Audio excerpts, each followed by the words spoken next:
This one is for you. I don't got time for that baby stuff. Stop it. Stop the tears. Stop it. I love you. But you gotta be a big boy. A lot of y'all gonna kill me in the comments, but this is one of the biggest reasons why I fought a lot growing up as a kid. Anytime for the slightest bit of disrespect, I was ready to throw hands. That's not healthy. That's not, because a man who can't control his emotions is doomed to fail. This is why we have so many crash outs and YNs right now in this world. Because you, as their parent, told them big boys don't cry. A lot of y'all even went as far as to tell them that crying is for girls. I posted a viral video on this app where my young daughter was having an absolute meltdown in the backseat over some blue Cool Ranch Doritos, screaming her head off.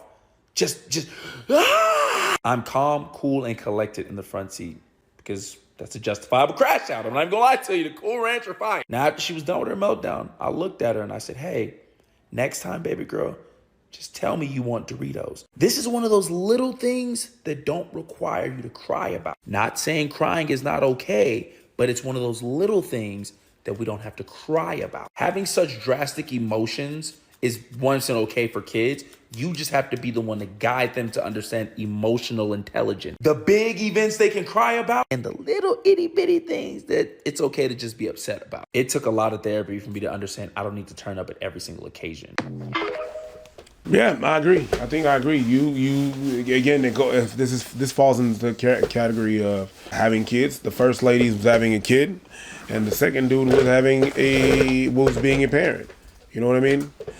Meaning by that is don't cry, don't cry. All the don't cry. I'm gonna give you a reason to cry. Whatever it was not. That's dumb. That's dumb, stupid, that's lazy as well because your kid doesn't know. They don't have the experience of nothing, and you have to give them and guide them through those experiences. You know what I mean? So you have to be like, hey, this is what happening. I have to teach him. This is a teachable moment. I have to tell him like, hey, you know what? This is what's going on, kid. That emotion that you have is valid, but are we really gonna try? You have to explain that to the kid. You have to do that job. I think that's what you have to do as a parent. Yo, little boy, you don't have it. Big boys don't cry. That means nothing. That means I can't cry out. I can't express my emotions. I just ball all that thing up, and then I become a crash out. 100%. I believe that. I think he was right. Is it? That's pretty much it. I mean, what the mom did, we all did. We all had that. I don't know if we all had that, but I sure had that. I'm gonna give you a reason to cry. First, and then validates what was going on. You're not acknowledging what I'm crying about. You just don't want me to cry because you don't want to be bothered with cries. That's not doing your job properly. When we talk to your goddamn kids, it's more than just don't do this, don't do that. Motherfucker they gotta understand why we don't have to do this or that. Yeah, I'm not gonna judge the mom too hard. I don't know why the kid was crying. I don't know what they talked about before or after. So was that good or bad parenting? Who knows?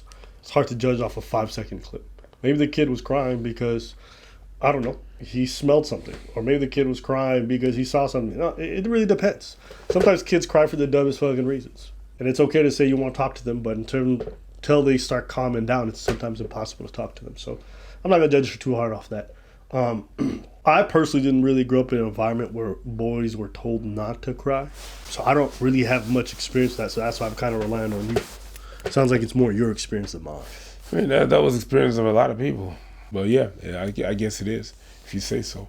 If you say that you were not told not to cry or whatever, whatnot, then I'll go with that. But yeah, there's definitely people out there that was like, big boys don't cry. Man don't cry. You're not going to cry like a little baby. Oh, you're a baby. Yeah, motherfucker's a baby.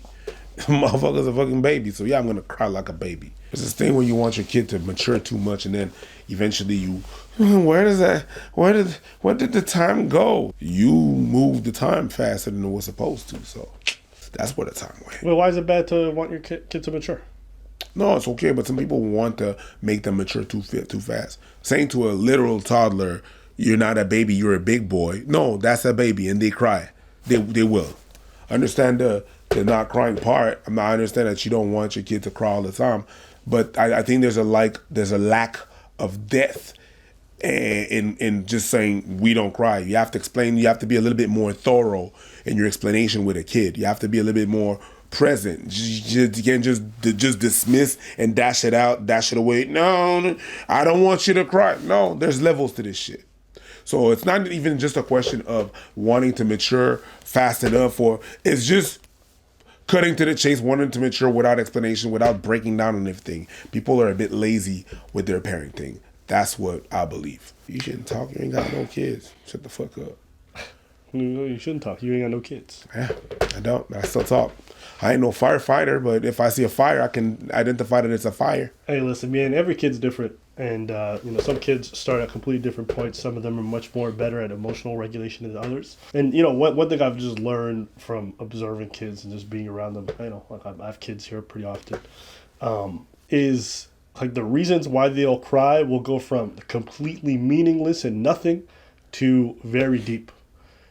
Kids are sponges. And I mean that in like the most visceral way. Mm-hmm. Like, they know how you're feeling before you know it sometimes. And they internalize it. Like, if I cry, the kids go cry. They won't understand it, but they know a crisis is happening. Sometimes they cry because they don't get a television. Sure. But the reason why is because the television is their form of comfort that you gave them, right? When you were too busy to spend time with them, when you were too busy to talk to them on a regular basis and offer them entertainment and engage them with them at a point in their life where they're going crazy, they had the television. So the television became a source of comfort. That always was there for them when they had to eat, while you had to go do something as a parent, or whatever it might be. So when you take that away from them all of a sudden, yeah, they're going to cry, and you might be like, it's just a television, but no, it's their sense of comfort. I remember one time my niece, she cried because she came to our place, and when she walked in, everything had been moved. All the furniture had been changed, everything, and she panicked. But she was just the type of child who, she needed things in a certain type of way. Just looking at her in that moment being like, big girls don't cry is not helpful, because she's experiencing a crisis in that time where she's going, my sense of security is not the way it looks. It's why a child cries when they see their parent without a beard.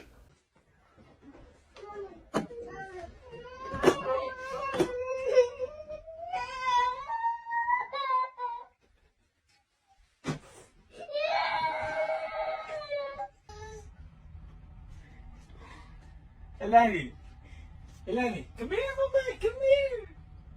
Right? You've always had a beard. You go to a little toddler, you take off your beard, they're going to panic and they're going to freak out. Why? Because there's a sense of order in their head that makes them feel safe. And when they don't feel safe, they experience that crisis. And it's not helpful in those moments to just look at the child and say, don't cry. At the same time, it's also important not to be indulgent when they're being a brat. Yes, some of y'all raising fucking brats and you're indulging them. And you think every time your kid cries, it's incredibly valid. No, sometimes it needs rectifying. Yep. Sometimes it needs for you to be stern. Sometimes it needs for you to not reward their cries. So it's a mixture of those two things. And I'm never going to look at these situations and it should be one way or it should be other. Like, I'm not going to lie.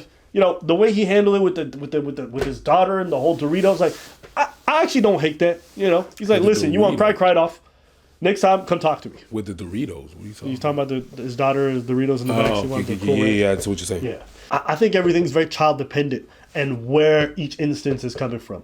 But, that's like any relationship. Like, how do you handle your girl when y'all have an argument? Well, what's the argument about? Who's in the wrong? Are we both in front of people? Are we not? Is it something that we've discussed 10, 20 times before?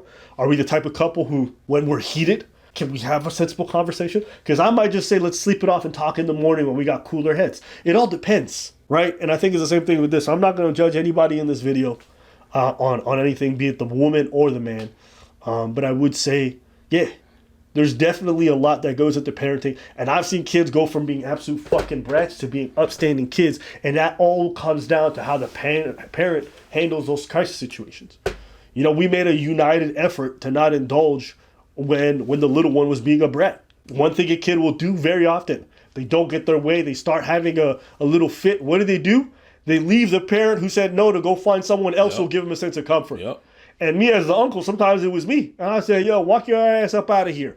I understand it don't feel good, but you need to go address what you did. I'm not here to comfort you right now.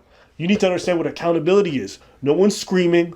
No one's putting hands on you. We're never going to do that. Yep. But you also have to be accountable for everything. So, and I've seen this individual change so much and be so much better. So, I think what Preach said about thoroughness is something I'm probably agreeing with. That's the thing I wanted to show you.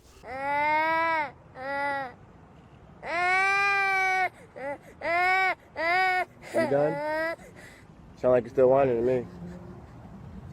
You gonna listen in the store? You gonna stop whining? You gonna stop screaming? You gonna listen? Because everybody see you acting a fool. I'm not taking you back into Walmart until you stop with your mess. We're not going back in the store until you stop with your mess. If we go back in the store, you do it again, we're coming back out and sitting down. And I ain't moving until I want to move. And I don't have to move. We don't have to walk around the store with your mom. Pause. See, this is a completely different situation. You see the conflict that's happening here? Yes. It's because the baby's light skinned. Yes. Yes. That's the real issue. 100%. So this is a horrible example. You're right. Because you see this little curly hair demon? Yeah. Okay. I don't trust any child with that complexion and that nice hair. We don't have to walk around the store with your mom. That's a privilege. See, when you spoil the hell out of your kids, this is what happens. And see, that's our fault for being raised as ghetto kids and never having anything. But see, people don't know how to tell their kids no, even though they was spoiled or not spoiled. I don't care if you grew up with a silver spoon in your mouth, but don't put one in your child's mouth, because this is what happens. And then when you have to be stern and they don't like it because they spoiled, this is what they act like. I'm okay with the kids screaming in Walmart. What I'm not okay with is them not stopping when I tell them to. So we can be bored out here in this lovely old parking lot until Miss Ari Reese wants to stop screaming her head off. They don't learn by you teaching them who they're going to learn by. We buy the stuff that they get. We take it away from them when they don't deserve it. You don't throw a fit in Walmart and then you get praise for it. Sometimes you got to deal with your kids screaming in Walmart, and that's okay, but not like that. We ain't doing all that. We ain't doing all that. Are you done? Are you sure you done?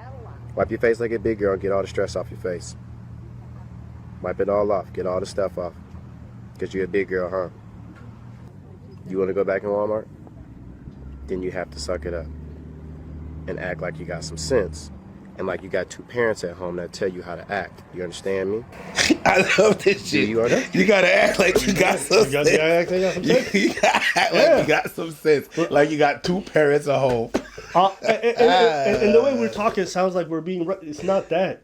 Is you have to help them understand what's wrong, and sometimes it requires you being stern. But it's not like you can't be amenable. It's like you can't be understanding when they're really suffering. And that approach doesn't work all the time. Sometimes your kid is really going through something. Yeah. Sometimes somebody says a comment to them that's actually hurtful, right? Or sometimes they witness you being yelled at, and then they're really hurt. And you have to tell them, and you have to walk them through that, because it's not okay for you to be yelled at. And they need to understand that's not an acceptable dynamic for their parent. There's all kinds of different approaches that you have to have, right? The same way a hand can be used for slapping, it can be used for caressing. It can be used for a lot of different things. And you have to understand and use your hand for all those different things.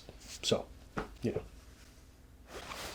I knew it. I knew you were going to say some bullshit. As soon as I said your hand can be used for all kinds of things, I knew your ass was going to be fucking inappropriate. So, no, see, this is what happens when you don't raise them right. They become little deviants who become rich. All right, anything else? No, I don't even want to know. That's it for today's video. You want to smell my fingers? All right.